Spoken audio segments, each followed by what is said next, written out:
This story is titled, Family Called Me a Loser After I Helped Them with Their Debt. And they told me, we don't need you anymore. So I canceled the surprise and showed them what they had lost. Hi everyone. Before we dive in, a quick favor. If you enjoy content like this, please hit the subscribe button. It's free, supports the channel, and make sure you never miss out on amazing videos. Alright, let's get started. Alright folks, so I don't usually share stuff like this, but my life's been a bit of a mess lately, and I need to let it out somewhere. Maybe I just need to vent, or maybe I'm hoping someone out there has some advice. Either way, here we go. This one's a bit wild.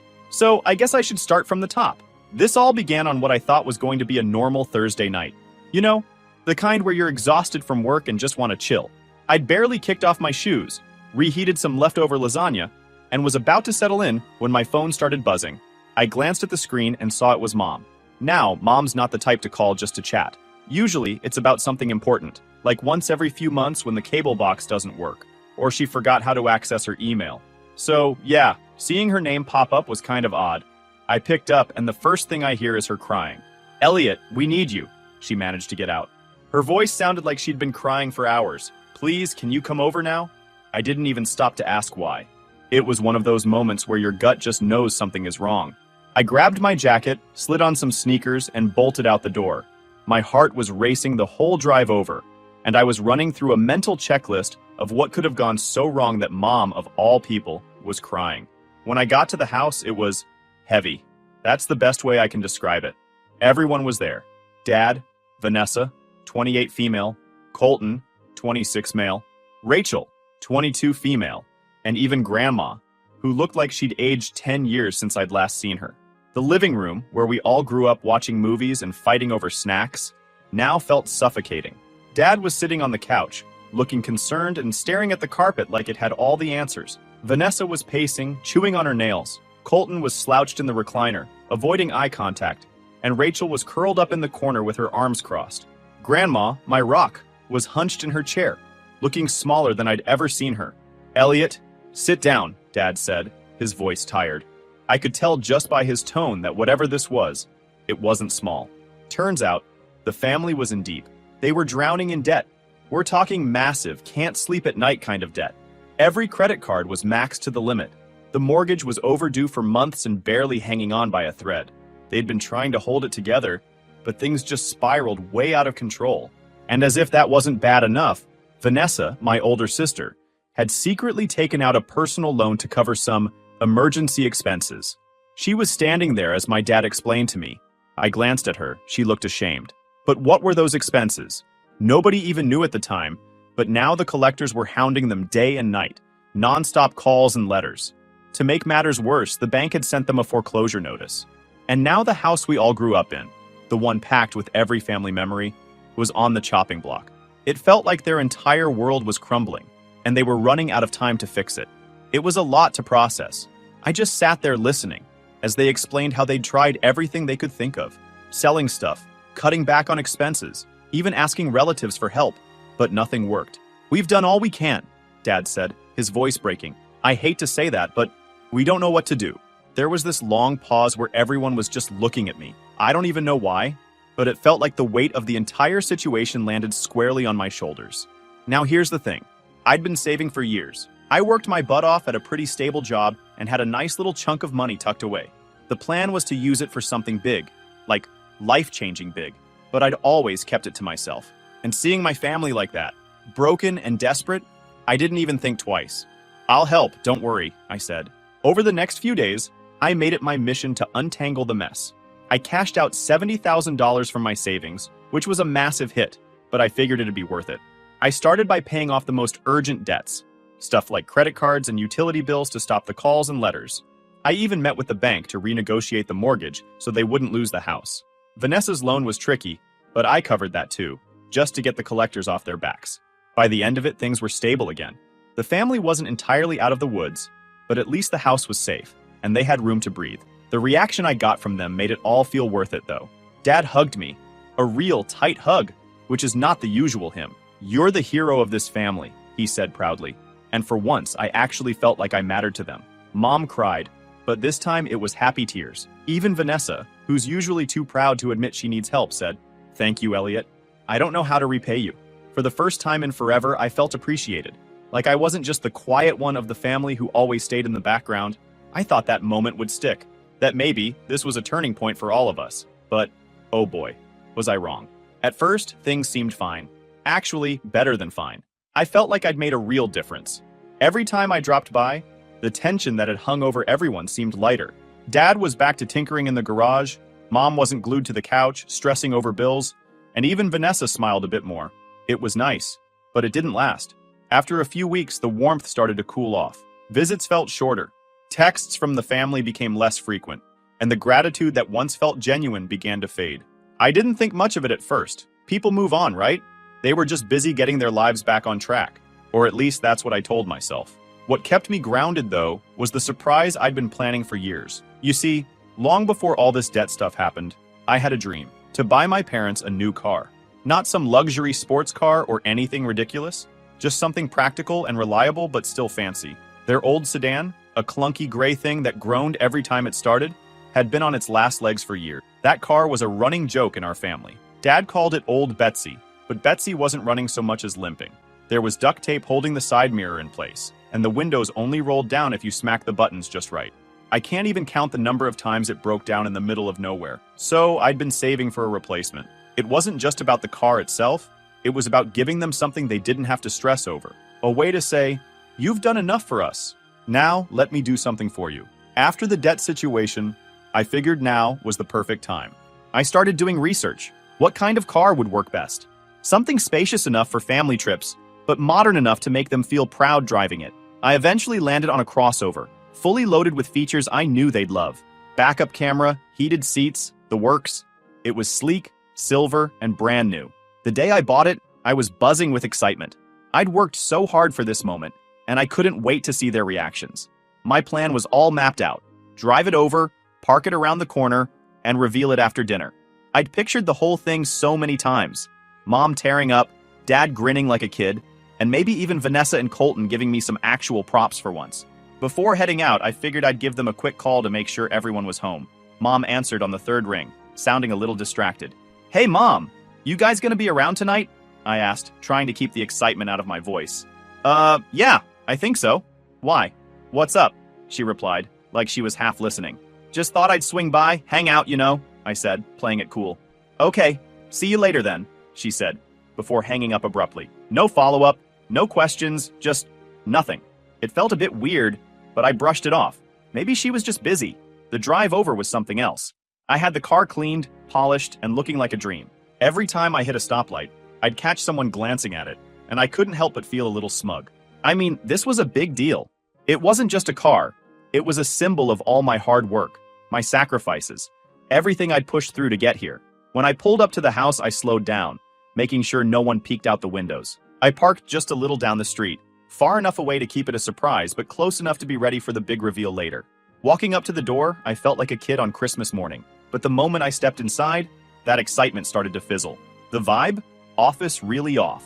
"Hey everyone," I said, trying to sound cheerful. Mom mumbled a, "Hi." Dad grunted. The siblings were nowhere to be seen, but I could hear Colton's music thumping from his room upstairs, and Vanessa was on her phone in the dining room, scrolling unfazed. "Everything okay?" I asked, standing awkwardly in the doorway. "Yeah, fine," Mom said, eyes still glued to the screen. It didn't feel fine, but I didn't address it. I wasn't going to let the weird mood ruin the night. "I thought we could all have dinner together tonight," I said, trying to sound upbeat. "I've got something important I want to share with you guys after dinner." Vanessa rolled her eyes, still not looking up from her phone. "Is it going to take long? I have plans later." Colton yelled something unintelligible from upstairs, and Rachel, who must have been home because her shoes were by the door, didn't even bother coming out of her room. Dad sighed, closing the fridge. "Fine, let's just get it over with." I wanted to turn around and leave right then, since the vibe felt off.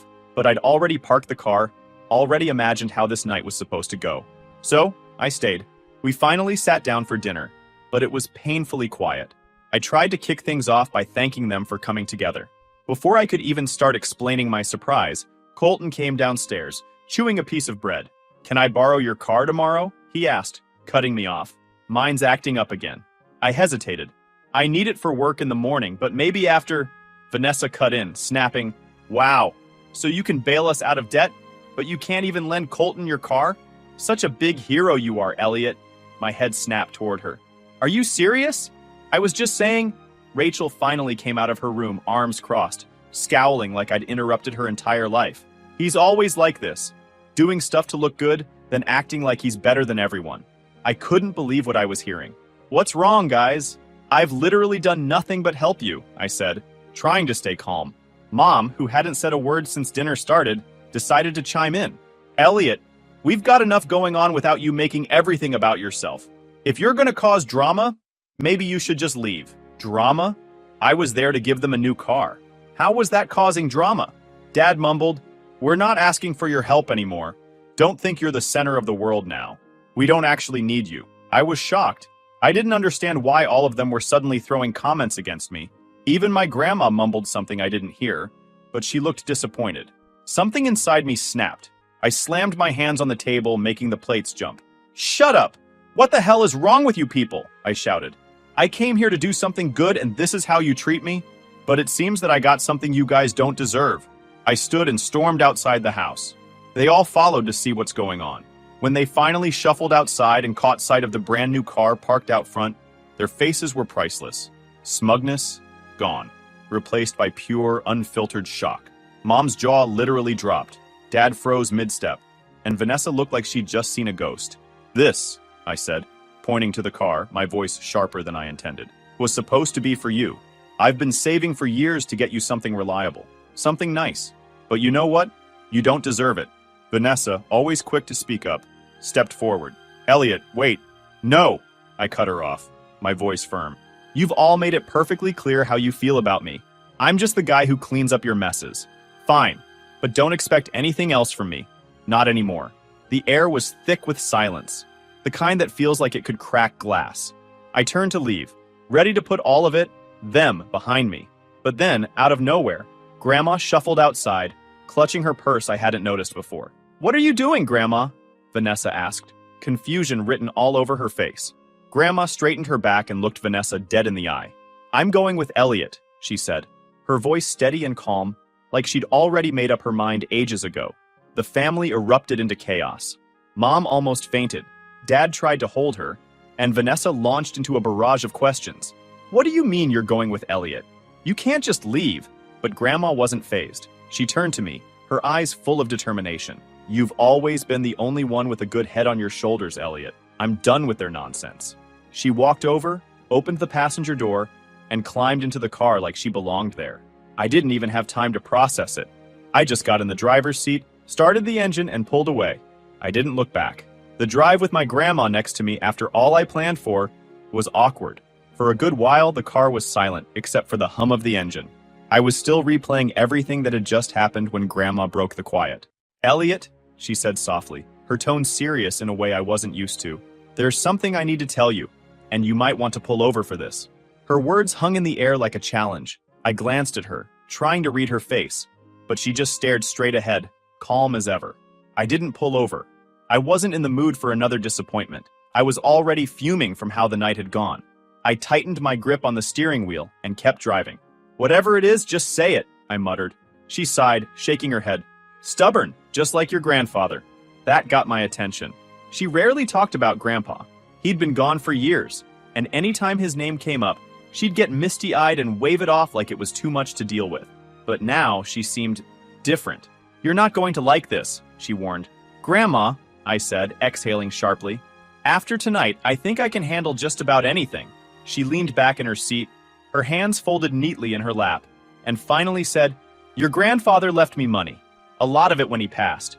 More than you could imagine. And I've been adding to it over the years. I was confused. What? I thought you lived on a fixed income. You've always said Social Security barely covered your bills. That's what I wanted everyone to think, she said, her tone matter of fact. You've seen how your family acts. Do you think they'd leave me alone if they knew I was sitting on a small fortune? I let that sink in. Grandma, the same woman who once refused to turn the heat on in the winter because it cost too much, had been hiding money from the entire family. How much are we talking? I asked, my voice low. She hesitated, then said, Close to 7 figures.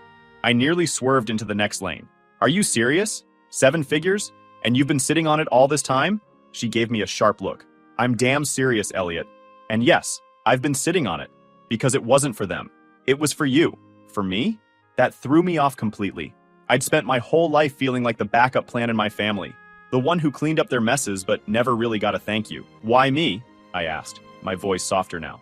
Because you're the only one who's earned it, she said simply. You've spent your whole life giving to people who don't appreciate it. Tonight just proved it again. They'll take and take until there's nothing left of you. I'm not going to let that happen. I didn't know what to say. Part of me felt flattered, but I also felt overwhelmed. So, what am I supposed to do with this money? I asked. Whatever you want, she said. Invest it. Start a business. Buy yourself something nice for once. But don't waste it on them. That last part stung, but I understood why she said it. Still, it felt weird, like I was being told to give up on my family completely. When we reached home, I parked the car and sat there in silence trying to process everything happens.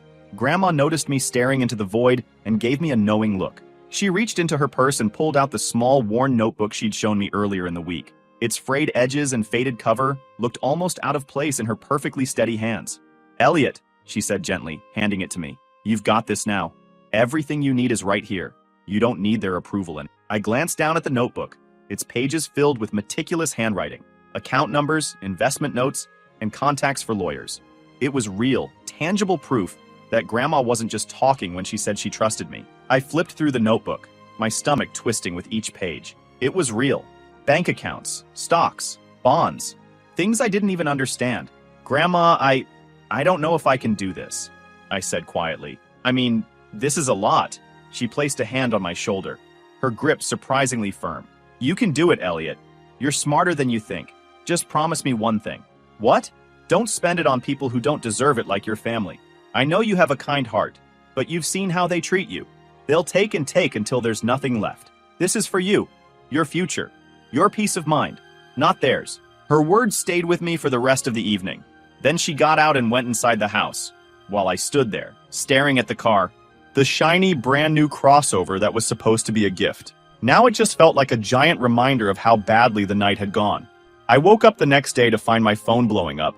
A flood of messages from my family had come in overnight. Mom had sent 3 long texts about how I'd embarrassed her. Vanessa posted a cryptic status on Facebook about some people needing to grow up, which was clearly aimed at me. Colton's was the worst. Just 2 words. You're selfish. Grandma noticed my expression. Let me guess, she said, sitting across from me with her coffee. They're blaming you for everything? Pretty much, I said, tossing my phone onto the table. Apparently, I'm the bad guy now. She sipped her coffee, unbothered. Let them sulk. They'll get over it eventually. But as the day went on, the calls started. First Mom, then Vanessa. Even Dad tried. I didn't answer any of them, but it was clear they weren't going to let this go. By the afternoon, they were leaving voicemails, each one angrier than the last. So you think you're too good for us now? Mom's voice crackled through one message. After everything we've been through as a family, this is how you treat us? I felt like screaming. How was I the bad guy? I'd done everything I could to help them. And the one time I stood up for myself, they acted like I'd betrayed them. Later that evening, Vanessa showed abruptly at my house. I opened the door and found her standing there. Can we talk? She asked, not waiting for an answer before stepping inside. What do you want? I asked, crossing my arms. She didn't mince words. You need to apologize. To all of us. I laughed, more out of disbelief than humor. For what? For trying to help? For buying a car for people who don't even care? For walking out on your family, she snapped. You think you're above us now just because you have some savings? Well, guess what, Elliot? Money doesn't make you a good person. I felt the anger bubbling up again. But before I could say anything, Grandma cut in. Vanessa, she said, her voice sharp. You have no right to be here, let alone demand anything from Elliot. You've spent years taking advantage of his kindness, and now you're upset because he's finally standing up for himself? Vanessa looked stunned. Grandma, that's not... Save it, Grandma said, standing up. I've had enough of your nonsense. Get out of this house and don't come back until you've learned how to treat people with respect. Vanessa's face turned red, but she didn't argue. She just stormed out, slamming the door behind her. I stood there, still reeling. Grandma, you didn't have to do that. Yes, I did, she said, sitting back down. It's time they learn they can't treat you like this. For the first time in years, I felt like someone was truly in my corner. The day after I decided to ignore their calls, the messages started piling up even more. At first, it was the same cycle. Mom's guilt trips, Vanessa's passive-aggressive jabs, Colton whining about his car, and Dad trying to act like the neutral peacemaker. He tried to call multiple times, but I ignored it. But then the tone shifted. They weren't just upset, they were angry.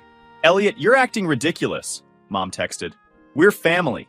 We've been through so much together, and now you're just walking away like we mean nothing to you? I ignored it, or at least I tried to, but it was getting harder to keep my cool.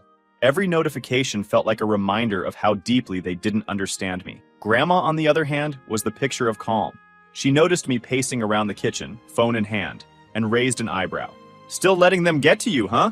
They're relentless, I said, slamming my phone onto the counter. She sipped her coffee, unfazed. Let them be. They'll scream and cry and throw tantrums, but eventually they'll realize they can't control you anymore. But they didn't give up, and came the night where everything in my life turned upside down. That night, Grandma and I decided to get out for a bit. We ended up at a small cafe where she insisted on treating me to coffee and pie, saying we both needed a break. For a while, we just sat there, talking and laughing. It was a rare moment of peace, away from all the family drama. But when we got back home, the driveway was full. Vanessa's car, Colton's truck, and my parents' sedan were all parked there, taking up every available space. My stomach dropped. They really don't know when to quit, Grandma muttered, shaking her head. The second we stepped inside, the tension hit like a wall and the ambush began. This has gone far enough, Dad said, standing in the middle of the living room like he was about to deliver a verdict. We're taking Grandma home. I set my keys on the counter, trying to keep my composure. She's not going anywhere, Dad. She made her decision. Mom stepped forward, her face tight with frustration. She's confused, Elliot. She's old. She doesn't know what's best for her anymore. Before I could respond, Vanessa pulled out a piece of paper and waved it in my face dramatically. This is a power of attorney form. We've already spoken to a lawyer. If Grandma's not in her right mind, we're taking control of her finances and decisions. That was it. I clenched my fists, my voice low and sharp. You're not taking anything from her. Grandma stepped forward, her voice clear and unwavering. You think I don't know what you're up to? She said, her voice loud and clear. I've been dealing with your nonsense for decades.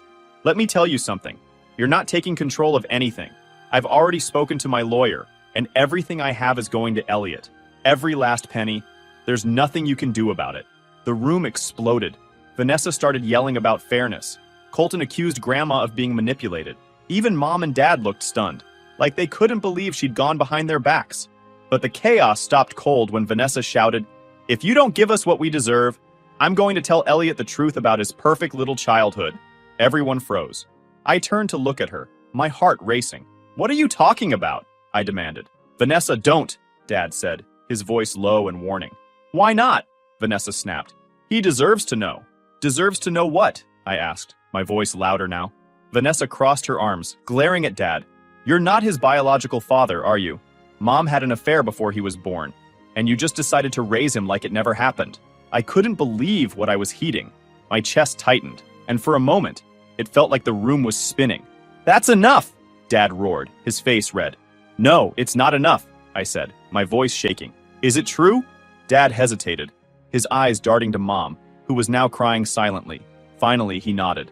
Yes, it's true. But it doesn't change anything. I raised you. You're my son. I stumbled back, trying to process everything. My entire identity felt like it had been ripped out from under me. You lied to me, I said, my voice barely above a whisper. We didn't want to hurt you, Mom sobbed. We thought we were doing the right thing. I shook my head, stepping forward toward the living room. You didn't do it for me. You did it because it was easier for you. Vanessa looked smug, but Grandma wasn't having it. She stepped beside me, her hand on my arm. You don't owe them anything, Elliot, she said firmly. Not after what they've done. I nodded, taking a deep breath before turning to the group. You've all crossed every line and I'm done. Get out of my house, all of you. Mom gasped. Elliot, wait, don't. No. I cut her off, my voice steady but cold. You lied to me, manipulated me, and now you're trying to control Grandma. You don't get to stay here and throw your guilt trips around. Leave, now. For a moment, they all stood frozen, their shock almost comical. Vanessa recovered first, her smugness replaced by indignation. You can't just throw us out like this. Watch me, I replied, crossing my arms. The door's that way. Dad stepped forward, looking like he wanted to argue, but Grandma raised her hand. Don't bother, Robert. He's right. You all need to go. With a few muttered protests and some glares thrown my way, they started gathering their things and shuffling out. Dad paused at the door. Elliot, don't do this. Don't let this tear us apart. I stared at him down. You already did that when you lied to me. I shut the door behind them and leaned against it, the weight of the confrontation settling over me. Grandma gave me a small smile. "I'm proud of you," she said softly. The next few days were a blur. I barely ate or slept, my mind spinning with everything I'd learned. Grandma tried her best to comfort me, but there wasn't much she could say to ease the blow. But one thing was clear. I was done. Done with their lies, their manipulation, and their constant demands. For the first time, I was finally free. At least that's what I told myself in the days that followed. But freedom didn't come with the sense of peace I'd expected. I felt raw, like everything I thought I knew about my family had been stripped away. Grandma and I settled into a quiet routine. But no matter how hard I tried to distract myself, organizing the house, binge-watching old crime dramas, there was a gnawing emptiness I couldn't shake. Then, about a week later, I got the letter. It was a plain envelope, no return address, just my name scrawled in Dad's messy handwriting. My first instinct was to toss it. After everything they'd put me through, I didn't owe them anything. But I tore it open just to see. Inside was a single sheet of paper. "Elliot, there's something you need to know. Come to the house on Sunday at 3 o'clock. Bring Grandma." And I stared at the note for what felt like forever. What could he possibly have to say that hadn't already been said? Part of me wanted to ignore it altogether, but another part, the part that still hoped for some kind of closure, couldn't let it go. When I showed the letter to Grandma, she frowned but didn't seem surprised. "They've never been good at letting things lie," she said. "Do you think I should go?" I asked. "That's up to you," she replied. "But if you're going, I'm coming with you. I'm not letting them ambush you alone." Sunday came, and the drive to the house felt heavier than I expected.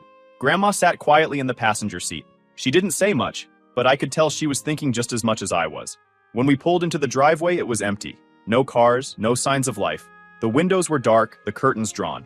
I knocked on the door. No answer. Grandma tried calling Dad's phone, but it went straight to voicemail. We waited on the porch for over an hour, but no one showed up. "Maybe it's for the best," Grandma said.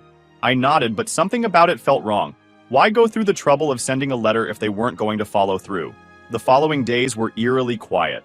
No calls, no texts, no cryptic Facebook posts. It was like the family had collectively decided to go radio silent. I should have been relieved, but instead, I felt uneasy. Then, one evening, I got a call from an unfamiliar number. Against my better judgment, I answered. "Elliot, it's Rachel," a soft voice said. Hearing from my youngest sibling was unexpected. She rarely got involved in family drama, preferring to stay in the dark. "Hey," I said cautiously. "What's up?" There was a long pause on her end before she finally said, I wanted to apologize for everything." Her words caught me off guard. "Why now?"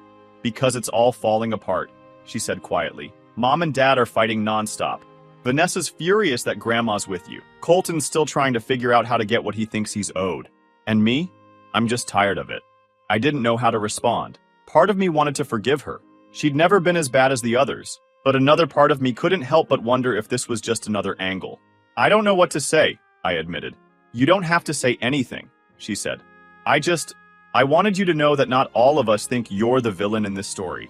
She paused for a moment, then said, "You've always done so much for this family, Elliot, and they've used you for it, over and over again. They'll never admit it, but I've seen it. They expect you to fix everything, to take on the burden, and then they turn around and treat you like you're the problem. It's not fair." Her honesty hit me harder than I expected. I leaned back against the kitchen counter, trying to process it all. "Why are you telling me this now?"